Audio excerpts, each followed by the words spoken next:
I love a traditional bagel just as much as the next person, but sometimes you just don't have enough time to wait for it to fully rise, do the soda bath, and then bake it. So these are just such a nice alternative. Still sourdough, high in protein, and come together inside of 30 minutes start to finish. In this video, I'm going to show you how I make the dough, properly shape it, and bake it into fluffy, delicious cheater bagels.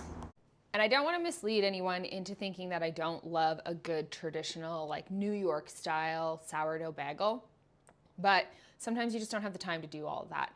So I'm gonna show you today this really awesome 30-minute sourdough bagel. So it has sourdough, it has a lot of Greek yogurt in it, so they're really high in protein, and they're not as dense or the same as like your traditional bagel, but they are really fluffy. They do puff up in the oven, and they have a really nice interior, and they toast up really well. They freeze well, they store well, they toast well. My kids love them. So this is a win for me because it's such an easy thing to throw together, especially if you want some bagels for the rest of the week and you don't want to go through that full day-long ferment to get it to your traditional bagel. I've seen other non-leavened or like the baking powder style bagels, but they didn't have sourdough in them. And I really like to have a sourdough component because they get so much fluffier and the flavor's better, but you get that like extra fermentation in there a little bit, even if you're not leaving it to sit. Although if you wanted, you could leave this dough to sit on your counter with no issue. If you want a little extra fermentation, that's fine. But if you want to just throw it together, pop it in the oven, these take 30 minutes from start to finish. So we're going to have lots of Greek yogurt, like a good cup and a half of Greek yogurt. I have a recipe for yogurt, and if you leave it to strain longer, it makes Greek yogurt. So I will link that down below, and you can go and you can even make your own yogurt, or you can go to the grocery store, buy plain Greek yogurt, make sure it's the full fat stuff. And then we have our sourdough discard. You can use active starter for this, or you can use flat discard from your fridge. Either works fine. And then we have our flour, baking powder, make sure you get the non-aluminum kind, and healthy salt. And that's it. We're gonna throw this together in a few minutes and pop them in the oven, and then you have bagels. So we're starting with a large bowl. Depending on how active your discard is, so if you have a really thick active starter that you're using in this recipe, you're going to want to go lesser on the flour because a thicker starter means more flour in your recipe. So this is anywhere between a cup and a half to 2 cups of flour. Usually my sweet spot is around 1 3/4 cup.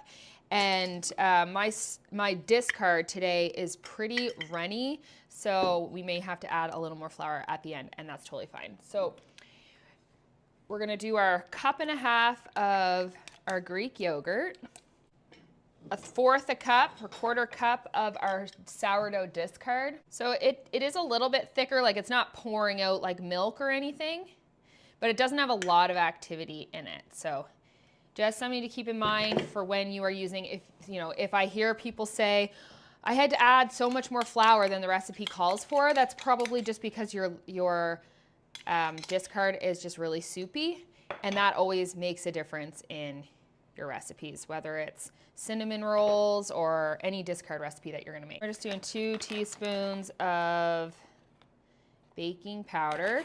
You'll see I'm literally just putting everything together in one bowl. It doesn't make a difference at all. And then we'll get our salt.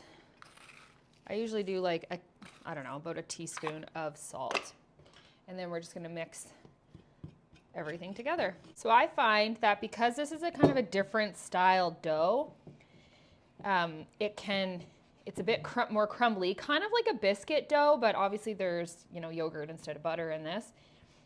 So you're just trying to kind of get all of that flour up, and sometimes it helps to put a little oil on your hands so it doesn't stick.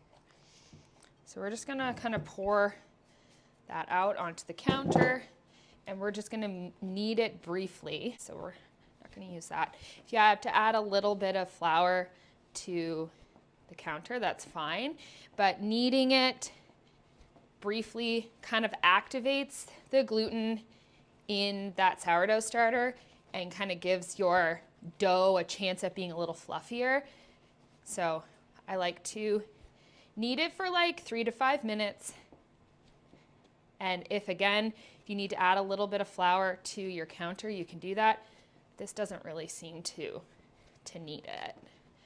Especially if you're, again, if you have a flatter discard, you may need a little extra flour. Now what you need to do is you're just gonna make it into kind of like a log.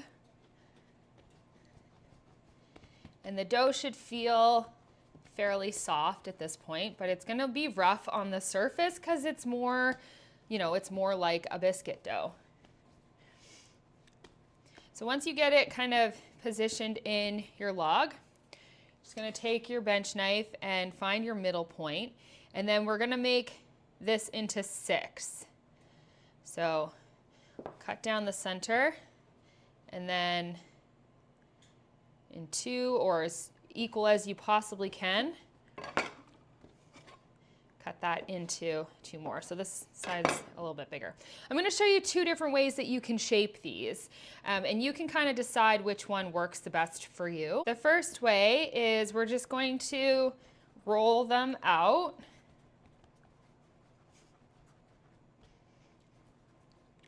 And form them into our bagel, just like that. I don't love this way as much because you get a seam. So, but the top tends to be smoother when you do it this way. The other way that you can do it is you can bring this into a ball. And this is how I make my traditional bagels, because the dough is a little bit kind of stretchier, and you want to kind of smooth the ball out as best you can. And then we're just going to poke a hole in the center and stretch it out. So 2 different ways that you can form them. Again, this one looks rougher now, but when they're baked, they look the same. So it's just a personal preference on whatever it is you would like to do with yours. And I'm going to teach you a trick for making sure you keep that circle in the middle. You can do the rest of these however you'd like.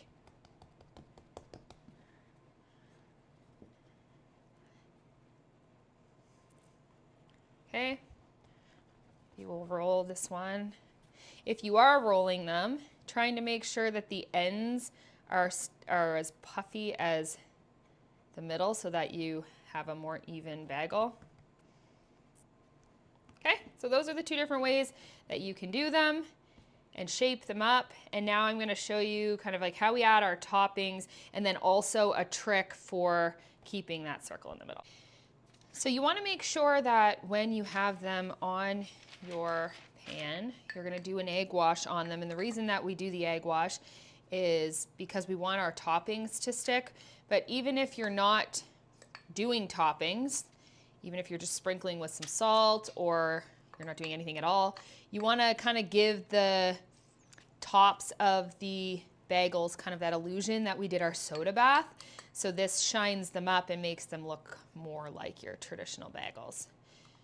So today we are going to do 3 cheddar cheese and 3 everything bagel. Those are the favorites in our house, although cinnamon and sugar is also a close third. And then this is just a local everything bagel seasoning that's made here locally, but I think you can kind of get it anywhere. And we just want to liberally sprinkle it on there. So then we're just going to take our cheddar cheese, and you basically just want to drench the top of it with the cheese.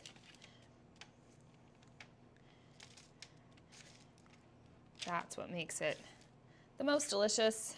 You could also put cheese in these. I mean, it's easy enough to add inclusions like cinnamon and raisins into the actual dough itself. You know, the options are endless with this recipe. You can do whatever you want. So then to keep the hole from closing in, because that is something that I contend with all the time if I'm making bagels, is that when they bake, they kind of bake into just like this big biscuit type thing. You're just gonna take a little strip of parchment paper and roll it up,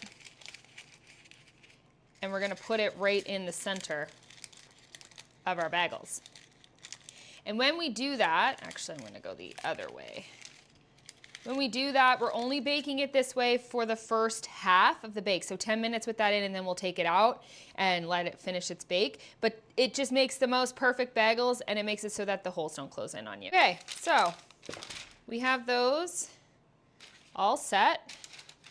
We're gonna pop them into the oven at 400 degrees for about 10 minutes. Then we're gonna take these out. We're gonna drop it down to 350 and bake them for another 10 minutes or so, and then they should be done. So it's been 10 minutes.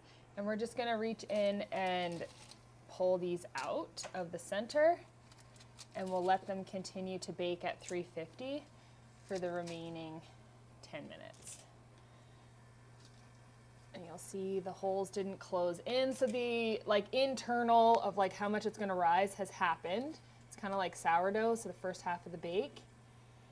And so now they won't close in any more than that.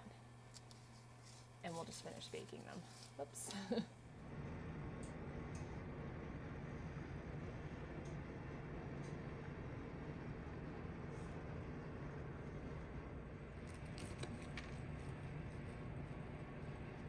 Okay, so I want to just show you the difference. This one was one that I shaped the way that I normally do. So was this one.